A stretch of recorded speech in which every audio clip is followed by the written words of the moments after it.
तो किस किसने 100 रुपये का नोट देखा है? मुझे लगता है हम सभी ने 100 रुपये का नोट देखा है, बट हमने इस 100 रुपये के नोट के पीछे कभी ज़्यादा फोकस नहीं किया। आप देख सकते हैं यहाँ पे फ़ोटो बनी पड़ी है, और जो फ़ोटो पे लिखा है रानी की वाव, और मैं आज उसी जगह पे हूँ जहाँ की ये फ़ोटो है। आप मेरे सामने देख सकते हैं रानी की वाव।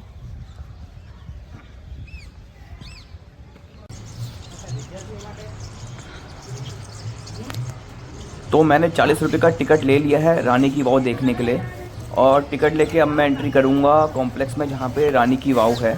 खूबसूरत सा गार्डन है और उसके बीच में है रानी की वाव। मैं सुबह जल्दी आ गया था क्योंकि ये बेस्ट टाइम होता है किसी भी जगह को एक्सप्लोर करने के लिए, क्योंकि यहाँ पे इस समय जो विजिटर्स होते हैं वो बहुत कम होते हैं। ये जो जगह है ये है पाटन, गुजरात में, और जो ये जगह है ये इंडिया की UNESCO world heritage site list में से एक है। अगर हम रानी की वाव का मतलब समझें तो इसे इंग्लिश में स्टेपवेल और हिंदी में बावड़ी या फिर सीढ़ीदार कुआं भी कहा जाता है। ये जो जगह है ये रानी उद्यामती जी द्वारा 14वीं सेंचुरी में अपने पतिदेव राजा भीमदेव प्रथम की याद में बनाई गई थी।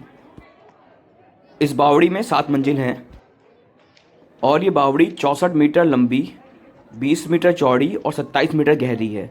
और इस बावड़ी में लगभग 500 से 1000 मूर्तियां हैं जो कई हिंदू देवी देवताओं को दर्शाती हैं, और जिनकी जो कारीगरी या फिर आप बोलिए नक्काशी बहुत ही उम्दा है, और बहुत ही खूबसूरत तरीके से वो मूर्तियां बनाई गई हैं।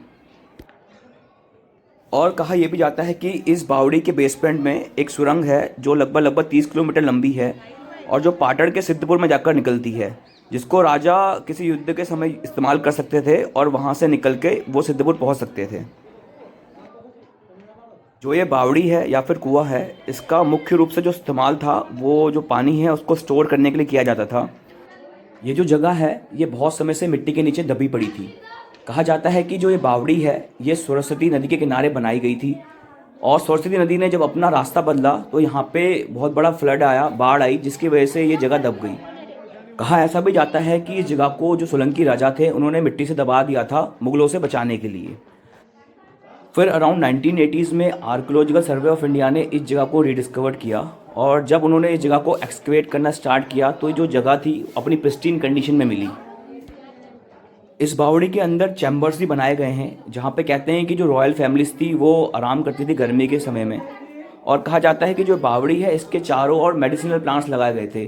तो माना जाता था कि जो इस बावड़ी का पानी है वो जो भी वायरल्स और डिजीज़ है उनको क्योर करने में बहुत फ़ायदेमंद था। आप देख सकते हैं जो यहाँ मूर्तियाँ बनाई गई हैं वो कितनी ब्यूटीफुल हैं और कितनी इंट्रिकेट डिटेल्स हैं उन मूर्तियों में। कहा जाता है कि यहाँ पे हिंदू देवी देवताओं की अनेक मूर्तियाँ हैं जिनको अलग अलग फॉर्म में दिखाया गया है। अभी मैं बावड़ी के नीचे से ऊपर आने की कोशिश कर रहा हूँ। करीब 7 मंजिल गहरी है ये बावड़ी, और कहते हैं कि इसके उल्टे मंदिर के हिसाब से बनाया गया था। अगर कभी आप गुजरात आएँ और आपको मौका मिले तो आप पाटन ज़रूर आएँ और आप इस बावड़ी को एक्सप्लोर कर सकते हैं। सबसे बड़ी बात यह है कि यह भारत की UNESCO world heritage site list में से एक है, और यहाँ आके आपको अपने भारत के इतिहास को करीब से जानने का मौका मिलेगा।